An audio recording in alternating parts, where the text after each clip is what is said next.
Hello, my name is Cathy Hill, and I'm the Financial Aid Liaison at Laurel Ridge.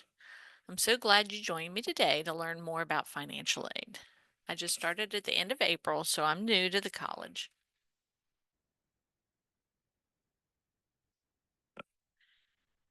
Yes, there are scary things in life, but financial aid and attending college doesn't have to be one of them. I hope our time together will help you to skip the stress and scares. So, starting college, there are lots of abbreviations and acronyms. It's like learning a new language because, in many ways, it is.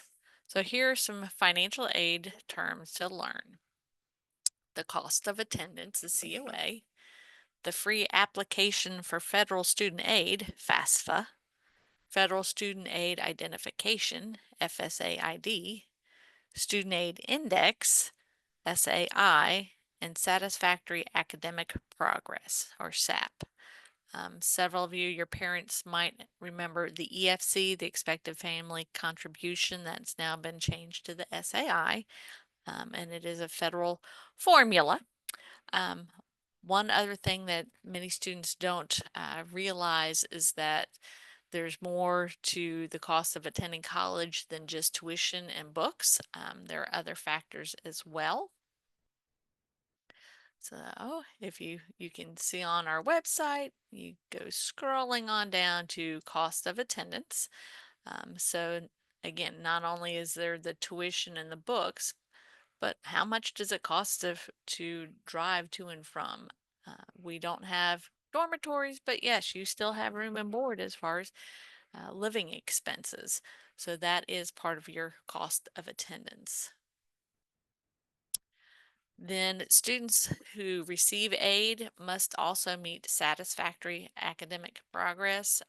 I will have another presentation at a different time about SAP, but if you want to learn more, you can go to our website here. Again, these are federal regulations. These are not rules that Laurel Ridge has set up. There are many different statuses, and again, we want everybody to meet SAP so you can maintain that aid. For students who don't meet SAP, they can do an appeal. And again, we have steps to the appeal here. Again, everybody, whether they're whether they're on financial aid or not, should make satisfactory academic progress. So, what do you need to apply for the FAFSA? So, it is an online application for U.S. citizens, permanent residents, and eligible non-citizens. If you do not qualify for applying for the FAFSA, you may be able to fill out the Virginia Alternative State Aid, the VASA, which is a very similar application. So you will need your social security number, your alien registration number if you're not a U.S. citizen. The taxes are based 2 years in behind, so that would be the 2023 taxes. If you know how much money do you have on hand in your bank, and so the nice thing about it being an electronic application now, it's much easier than doing paper because you can link your FAFSA to your parents' FAFSA and taxes. This helps to speed up the process so you don't have to dig out all of those forms and figure out how to fill it out. Now, I do want to show you what the website looks like and where to start to create your FSA ID. So this is the main website, and you would go here to create the account.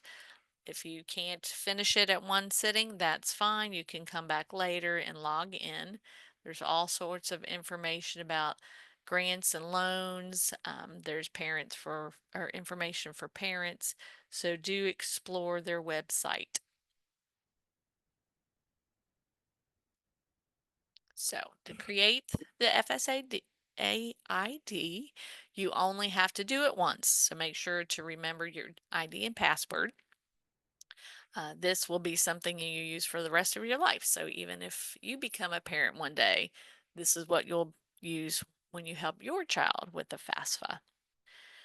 It has several short videos on their website that you might find helpful, and we have this one on our website as well. So many of our students are 24 and under, and so if you fall into that category, you may be considered a dependent student. So even if you have moved out of the house, you may still be considered a dependent student. So they will ask questions on the at FAFSA to make that determination. So again, it is the federal regulations, not Laurel Ridge. So they have a little helpful video there. Like I said, all sorts of questions to indicate to help them determine if you are or are not dependent. So we recommend setting aside about an hour to work on it. Although for many of you, you are so tech savvy, I'm sure you can do it in less time. So if you are not independent and you can't complete it with your parents, then that's fine. You can come back and do it later with them. We do recommend that you try to do it together because you want to make sure that everything matches their name, the correct birth date, the social security number. We have had problems in the past with surnames where students have or their parents have more than one surname.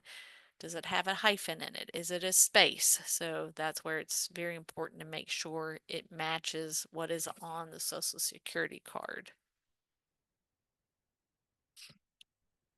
I want to emphasize that it's your responsibility to check your message center. Um, again, on a regular basis, as there could be additional information that's needed. So once you submit that FAFSA, it'll take about 7 to 10 business days for us to get the information from the Department of Education, be able to process it, and determine aid. So you'll be able to find that information in your student message center by logging into My Laurel Ridge and then click on the SIS tile, and then you'll see the action items and messages. So again, if there's an action item, you're going to have to complete that before aid is awarded. Now this is what the portal looks like.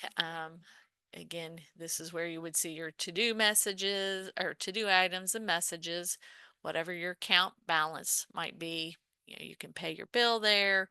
This is where you'd be able to click on your financial aid to be able to see what you've been awarded, and it is based on full-time enrollment. So if you are less than full-time, it will be prorated. This is where you can book appointments either with someone here in financial aid, your academic advisors. There's multiple care units that can help you with questions, and you can, like I said, book appointments here. If you need to update information, there are various forms that you can process through this portal.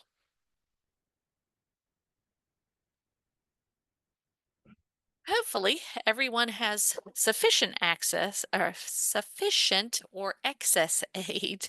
Um, so if you do have any remaining aid after your tuition and fees are paid, then you can use this at the bookstore about 2 weeks before classes start.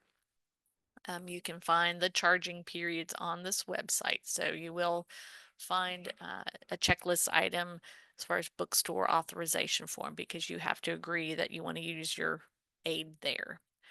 Now, if there is any aid after paying your tuition, fees, and books, the business office will issue a refund about mid-semester.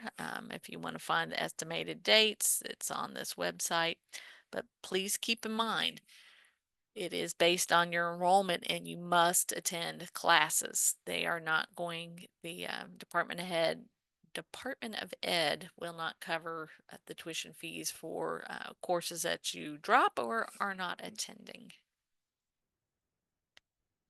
Now, sometimes aid doesn't cover everything, and you're going to be responsible for covering the rest of it. So here is our website for loans. Now, Laurel Ridge does not automatically issue those loans. You do have to apply for them.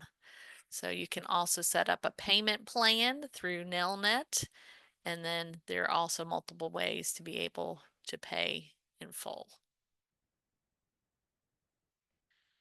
Now, there are other ways to cover the cost of attendance. We have covered several as far as the federal aid, state aid, or grants, merit-based programs. If you or your parents have military benefits that can be passed on. And again, this Laurel Ridge Ways to Pay will have a lot of useful information for you. There's also scholarships. We have for one approximately 10-minute application, you can be considered for over 200 applications here at Laurel Ridge. There's also emergency funds. If something happens and you need emergency funds, you can fill this out and hopefully be able to receive something. We also have links to community scholarships. So those, anytime we are informed of them, we will be posting them on our website. There's going to be various dates where they will be closed. If you've graduated from Virginia high schools, there's a lot of different scholarships out there, not just athletic ones. I know years ago they had one for people who worked on the yearbook. Forbes is the magazine. They will list the 9 best scholarship websites and search engines, so you can check that out. We do recommend that you, when applying for scholarships, that you keep in mind it should be free. So if they want to require you to pay to have access to the database, it may not be legitimate. So we do not want anybody to get scammed.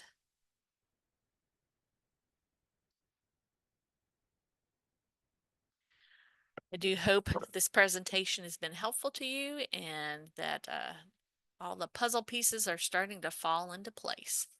I look forward to seeing you in the future. And if something hits you with questions, any of the financial aid staff can help you. Just reach out to us at this phone number. And this is also our email address. All of the financial aid advisors can answer it. So, and then our frequently asked questions or help page, you can probably find a lot of the information yourself faster on the web than trying to email and wait. So I do hope you have a great semester, and thanks again for listening.